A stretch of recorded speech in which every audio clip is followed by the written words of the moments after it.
سرکار صلی اللہ علیہ وسلم ایک مرتبہ صحابہ کے ساتھ گزر رہے تھے، راستے میں ایک کوڑا کرکٹ کا ڈھیر ملا، اس میں ایک بکری کا بچہ مرا ہوا ملا۔ آقا فرماتے ہیں اے صحابہ ادھر آؤ دیکھو یہ کیا ہے۔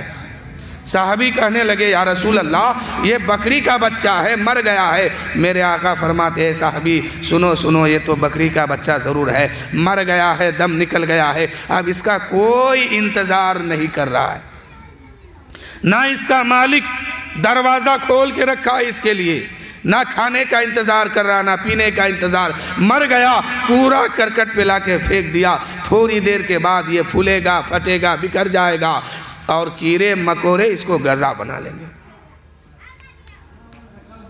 اے صحابی کیڑے مکوڑے اس کو ابھی غذا بنا لیں گے، آج کوئی اس کا انتظار نہیں کرتا ہے۔ ٹھیک ایسے ہی دنیا ہے، دنیا، یہ دنیا کی حقیقت اللہ کے نزدیک ایک مچھر کے پر کے برابر نہیں ہے۔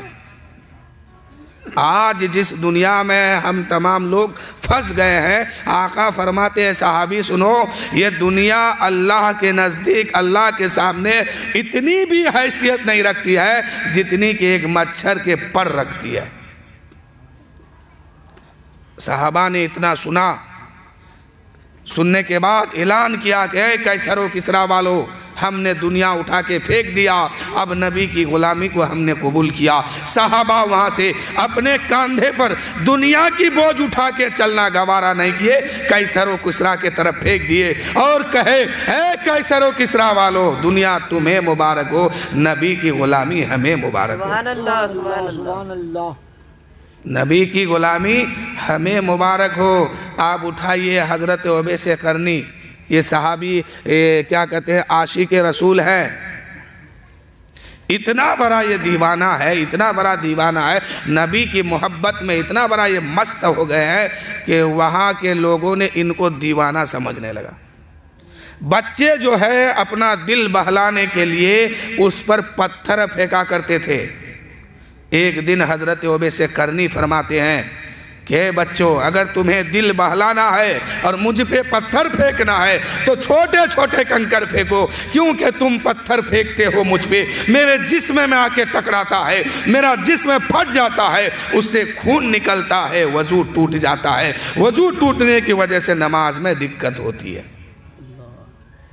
کیا کہیں کہ بچوں اگر تمہیں دل بہلانا ہے مجھے مار کر کے، مجھے ڈھیلا پھینکے، کنکر پھینکے، پتھر پھینکے تو چھوٹا چھوٹا پھینکو، یا اگر تم بڑے بڑے پتھر کو میرے اوپر پھینکو گے میرا جسم پھٹ جائے گا، خون بہے گا تو وضو ٹوٹ جائے گا، جب وضو ٹوٹے گا تو نماز پڑھنے میں دقت ہوگی۔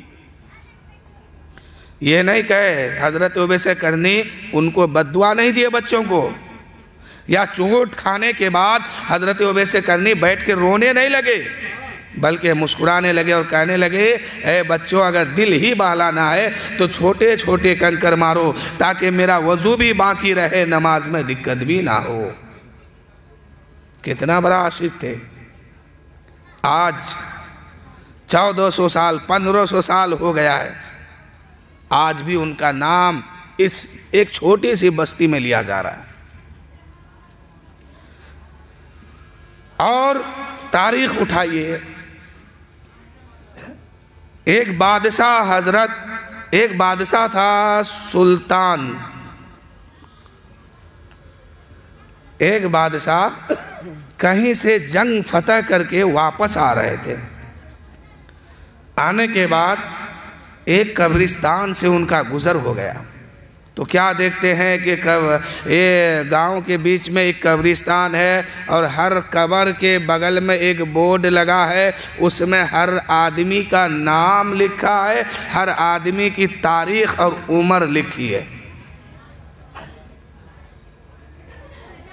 بادشاہ نے کہا کہ آخر بات کیا ہے، پورے قبرستان میں جتنی قبر ہے ہر قبر کے سرہانے میں ایک بورڈ لگی ہے اور سب کا عمر لکھا ہوا ہے، کسی کی عمر 5 سال، کسی کی عمر 10 سال، کسی کی عمر 8 سال، کسی کی عمر 3 سال۔ بادشاہ بڑا حیران ہوا، سوچنے لگا واہ کیا بات ہے، یہاں کے لوگ تو بچوں کے لیے الگ قبرستان رکھتے ہیں اور بوڑھوں کے لیے الگ رکھتے ہیں۔ ابھی وہاں سے کچھ آگے بڑھے تھے، چند قدم چلے، گاؤں کے لوگوں سے ملاقات ہو گئی۔ بادشاہ نے پوچھا، اے لوگو یہ بتاؤ، یہ بچوں کے لیے اسپیشل قبرستان بنایا گیا؟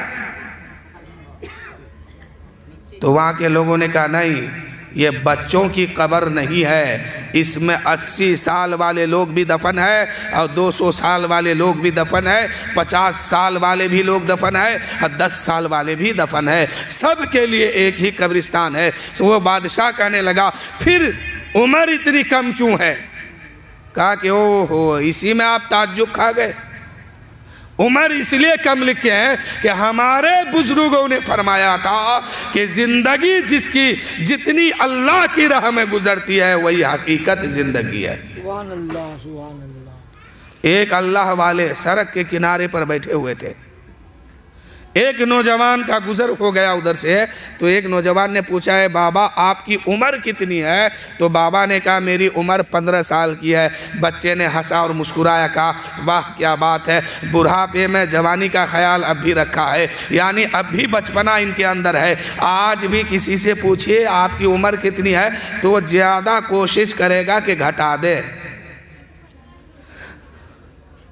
تو اس نے کہا، اللہ والوں نے کہا کہ بیٹا تم ہنس کیوں رہا ہے؟ کہا کہ ہنس اسی لے رہا ہوں کہ آپ کی عمر 80 سال کی معلوم ہوتی ہے، اور آپ بتا رہے ہیں کہ میری عمر 15 سال کی ہے، آپ جھوٹ بول رہے ہیں۔ کہا کہ ہاں بیٹا میری عمر تو 80 سال کی ہے، اندازہ تیرا ٹھیک ہے، بالکل صحیح بولا ہے، میری عمر 80 سال کی ہے، لیکن حقیقت جو عمر ہے وہ 15 سال کی ہے۔ بچہ تعجب میں پڑ گیا، کیا بات ہے، یہ حقیقی عمر کیا ہوتی ہے؟ بچے نے بابا سے کہا، بابا ذرا خلاصہ کیجئے، میں سمجھ نہیں پا رہا ہوں، پریشانی کے عالم میں آ گیا ہوں، بات کیا ہے صاحب بتائیے۔ آپ کہتے ہیں ایک طرف کہ آپ کی عمر جو ہے 80 سال کی ہے، پھر کہتے ہیں کہ حقیقی عمر میری 15 سال کی ہے۔ اس بابا نے فرمایا، اللہ والوں کی زبان سے آواز نکلتی ہے، اے بیٹا سن، میری عمر تو 80 سال کی ہے، لیکن رب کی چوکھٹ میں توبہ کر کے آنے کا 15 سال ہو رہا ہے۔ سبحان اللہ، سبحان اللہ۔ ہر آدمی کی عمر کم ہوتے جا رہی ہے، لیکن حقیقی عمر آپ جانتے ہیں آپ لوگوں کی کتنی ہے؟ ہم کو لگتا ہے 15 سال سے زیادہ کسی کی نہیں ہوگی، ہم نے تو بہت بتا دیا، ہو سکتا اس سے کم ہے، لیکن عمر کتنی ہے؟ جو حقیقی عمر اللہ کے دین کے لیے گزارا، نبی کی شریعت کو مان کے، نبی کی سنت کو مان کے، خدا کی فرما برداری کر کے جو زندگی گزرتی ہے، حقیقت عمر وہی ہے، وہی عمر میدان معاشر میں کام آنے والی ہے۔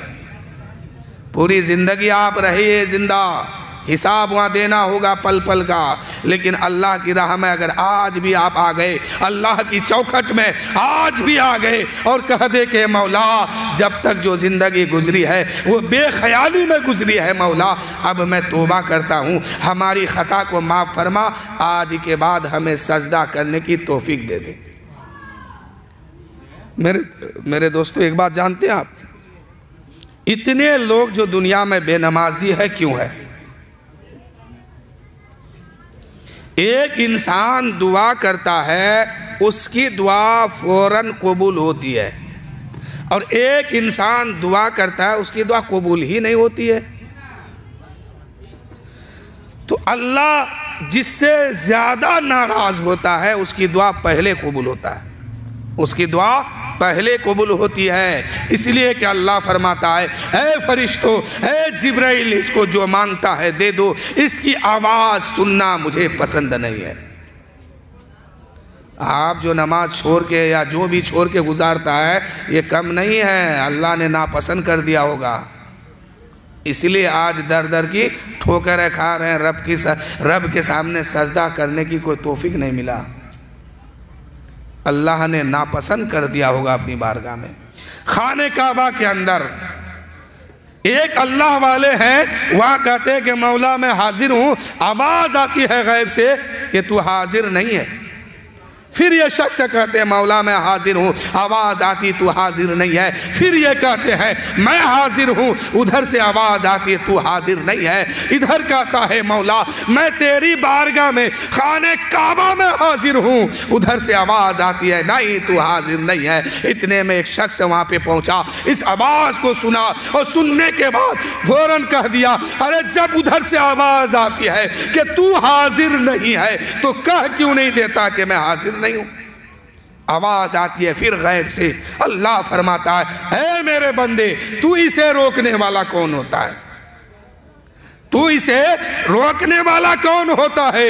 یہ جتنا بار کہتا ہے کہ مولا میں حاضر ہوں، مجھے پسند آتا ہے اس لیے میں ان سے بار بار کہلوا رہا ہوں. اگر ایک بار میں اس کے ہاں میں ہاں ملا دوں گا یہ دوبارہ نہیں کہے گا، اور اس کا کہنا مجھے اتنا پسند آتا ہے کہ میں بار بار کہلواتا ہوں. کیا سمجھے؟ ایک آدمی کہہ رہا ہے کہ مولا میں حاضر ہوں تیرے چوکھٹ پہ، ادھر سے غیب سے آواز آتی ہے تو حاضر نہیں ہے.